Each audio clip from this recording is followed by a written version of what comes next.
ઉપલેટામાં Siddhnath charitable trust દ્વારા જન્માષ્ટમીના તહેવાર નિમિત્તે સ્લમ વિસ્તારમાં મીઠાઈ ફરસાણનું વિતરણ કરાયું.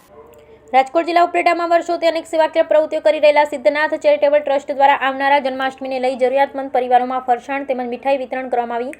આ સંસ્થા દ્વારા ઘણા વર્ષોથી ઉપલેટામાં અનેક તહેવારો જેવા કે મકર સંક્રાંતિ, દશેરા જેવા અનેક તહેવારો પર લાણી વિતરણ કરવામાં આવે છે, જેમાં આજરોજ જન્માષ્ટમી પર જરૂરિયાતમંદોને ફરસાણ અને મીઠાઈ વિતરણ કરવામાં આવેલ. તેમજ આ સંસ્થા દ્વારા અલગ અલગ સેવાકીય પ્રવૃત્તિ જેવા મેડિકલ કેમ્પ, એમ્બ્યુલન્સ, મેડિકલ સહાય જેવી અનેક સેવા કરી રહ્યા છે અને હજુ પણ જરૂરિયાત પરિવારના લોકો અને બાળકો માટે વધુ સેવાકીય પ્રવૃત્તિઓ કરી બતાવવાની ઈચ્છાઓ વ્યક્ત કરી રહ્યા છે.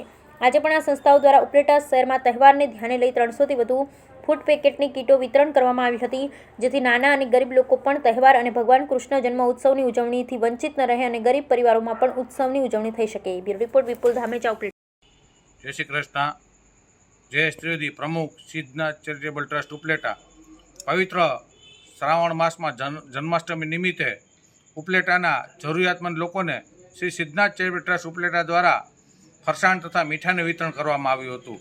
આશરે 300ની આસપાસ મીઠાઈનું પેકેટ વિતરણ કરી અને ધન્યતા અનુભવી.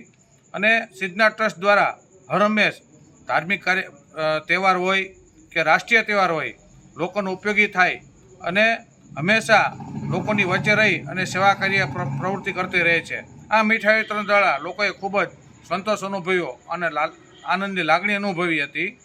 અમારો હેતુ એટલો જ કે આ તહેવારમાં લોકો સુખરૂપ ઉજવે અને મેળામાં પણ સુખ શાંતિથી ફરે. એ જ અસ્તુ. ભારત માતા કી જય. વંદે માતરમ.